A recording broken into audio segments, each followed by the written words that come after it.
Cuando Betty abrió los ojos, descubrió que no estaba sola.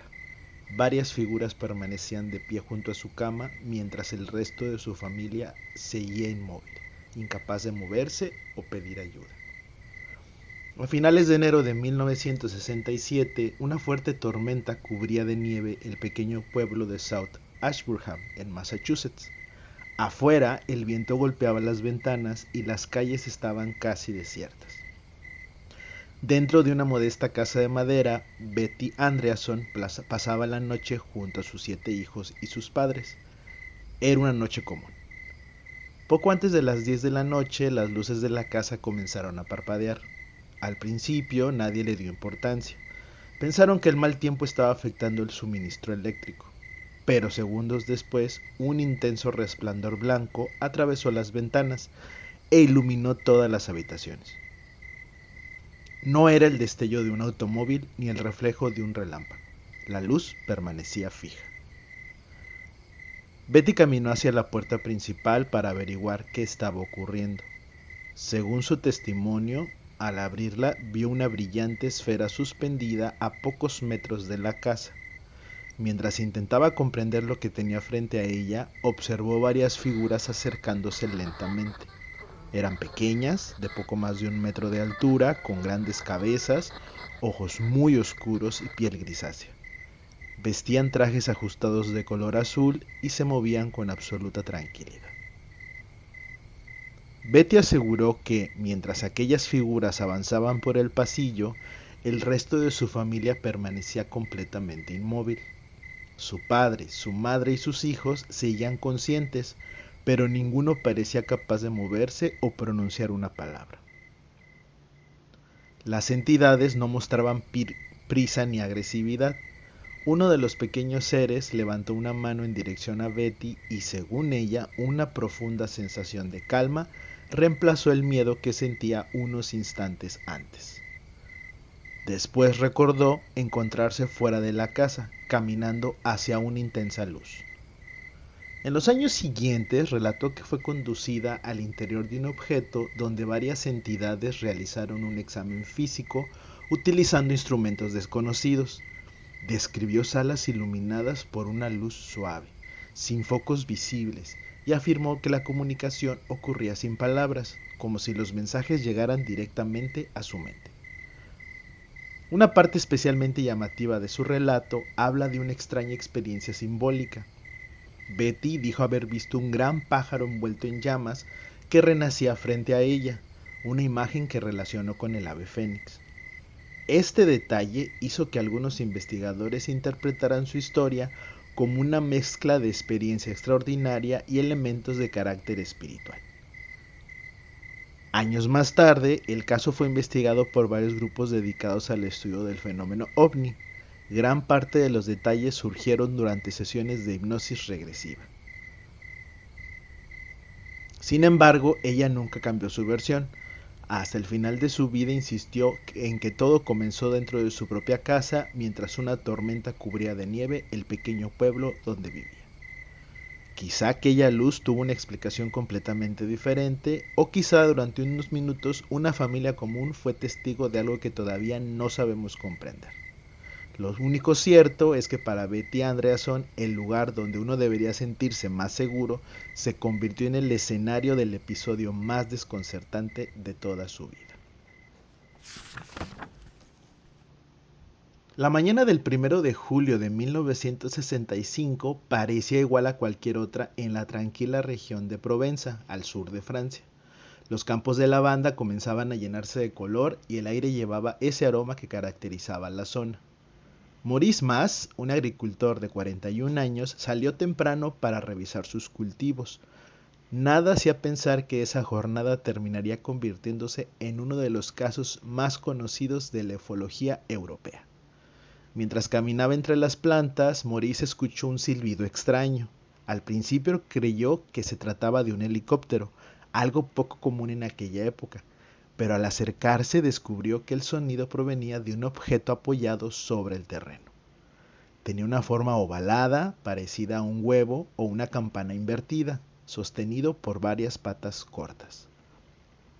Lo que más llamó su atención fue que, junto al objeto, había dos pequeñas figuras. Según su testimonio, medían poco más de 1 metro. Tenían la cabeza grande y un aspecto completamente diferente al de cualquier persona. Vestían trajes ajustados de color gris verdoso y parecían observar las plantas con curiosidad, sin notar que alguien se acercaba. Maurice dio unos pasos más. En ese momento, una de las figuras levantó un pequeño dispositivo y lo apuntó hacia él. De inmediato sintió que todo su cuerpo se paralizaba. Permanecía consciente, podía ver lo que ocurría frente a sus ojos, pero era incapaz de mover un solo músculo. No sintió dolor, solo una inmovilidad absoluta. Durante unos segundos, los pequeños seres parecieron intercambiar gestos entre ellos. Después caminaron con calma hacia el objeto. La nave comenzó a elevarse lentamente sin producir llamas ni humo.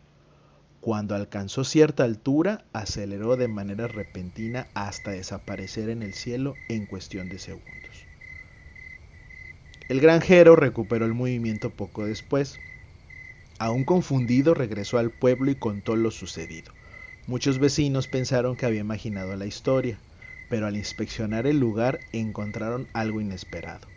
En el terreno quedaron marcas circulares y el suelo presentaba una fuerte compactación. Los cultivos cercanos también mostraban alteraciones, como si hubieran dejado de crecer durante un tiempo. El caso llamó la atención de la Gendarmería francesa y posteriormente de investigadores del fenómeno ovni. Se realizaron análisis de suelo y se documentaron las huellas encontradas. Aunque nunca se encontró una explicación definitiva para aquellas marcas, tampoco apareció ninguna prueba que confirmara la presencia de una nave o de seres desconocidos. Han pasado más de 6 décadas desde aquel amanecer en los campos de lavanda, y Maurice Mas mantuvo siempre la misma versión de los hechos y evitó aprovechar la fama que el caso le dio. Hasta el final de su vida aseguró que solo contó lo que vio aquella mañana.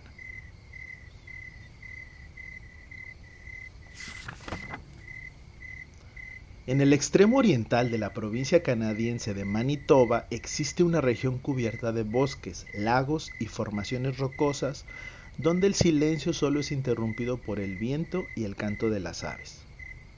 Hasta allí llegó una mañana de mayo de 1967 Stefan Michalak, un mecánico industrial de origen polaco que acostumbraba pasar sus fines de semana explorando la zona en busca de minerales. Era un hombre metódico y paciente. Llevaba años recorriendo aquellos parajes y conocía cada sendero. Por eso, cuando escuchó el graznido desesperado de unos gansos que levantaban el vuelo de forma abrupta, supo que algo inusual estaba ocurriendo. Al levantar la vista, observó dos objetos brillantes que descendían desde el cielo. Tenían forma de discos metálicos y emitían un resplandor rojizo. Uno de ellos continuó su camino hasta perderse entre las nubes. El otro descendió lentamente hasta posarse sobre una superficie rocosa a pocos metros de donde él se encontraba. Stefan decidió acercarse. Calculó que el objeto medía unos 10 metros de diámetro y tenía un acabado metálico tan pulido que reflejaba la luz del sol como un espejo. Mientras lo observaba, escuchó un zumbido constante y percibió un fuerte olor parecido al del azufre o a cables eléctricos recalentados. Lo más sorprendente ocurrió cuando una abertura apareció en el costado del aparato. Desde el interior salían destellos de colores y un murmullo de voces. Según contó después, creyó que se trataba de un vehículo militar experimental. Incluso llegó a pensar que los ocupantes podían ser ingenieros estadounidenses, así que saludó en inglés y en varios idiomas europeos que conocía. Nadie respondió. La abertura comenzó a cerrarse lentamente. Stefan se acercó un poco más y apoyó la mano sobre el casco metálico. El contacto apenas duró un instante. La superficie estaba tan caliente que retiró la mano de inmediato. Fue entonces cuando el objeto pareció reaccionar. Una rejilla se abrió en uno de sus costados y expulsó una intensa ráfaga de aire caliente o algún tipo de gas a presión. El impacto lo lanzó hacia atrás, sintió un dolor intenso en el pecho y la ropa comenzó a quemarse. Asustado se alejó mientras el disco se elevaba lentamente y desaparecía en el cielo. Al regresar a casa, las quemaduras empeoraron. Su camisa tenía un patrón de marcas en forma de cuadrícula, exactamente donde el chorro lo había alcanzado. Los médicos confirmaron lesiones por calor, aunque nunca pudieron determinar qué las había provocado. Durante semanas sufrió náuseas, mareos y pérdida de peso que llamó la atención de quienes lo atendieron. El caso fue investigado por la Real Policía Montada de Canadá, por las Fuerzas Armadas y por diversos organismos civiles. Se analizaron las rocas del lugar donde se detectaron ciertas anomalías, aunque ninguna permitió explicar con certeza lo sucedido. Décadas después, Falcon Lake continúa siendo considerado uno de los casos ovni mejor documentados de Canadá debido a la cantidad de informes médicos, fotografías y testimonios disponibles.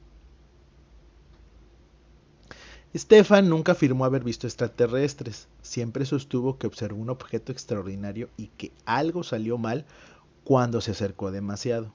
Más de medio siglo después, la gran pregunta sigue siendo la misma. ¿Qué aterrizó aquella mañana entre las rocas de Falcon Lake y quién o qué se encontraba en su interior? 2. A finales del verano de 1967, los campos de la región de Auvernia, en el centro de Francia, estaban cubiertos por un verde intenso. Era una tarde tranquila y, como casi todos los días, dos hermanos habían salido a cuidar el ganado de la familia. François, de 13 años, y Anne-Marie, de 9. Pasaban las horas vigilando a las vacas mientras jugaban entre los prados. Nada parecía fuera de lo normal, hasta que un movimiento llamó la atención a unos 200 metros de distancia.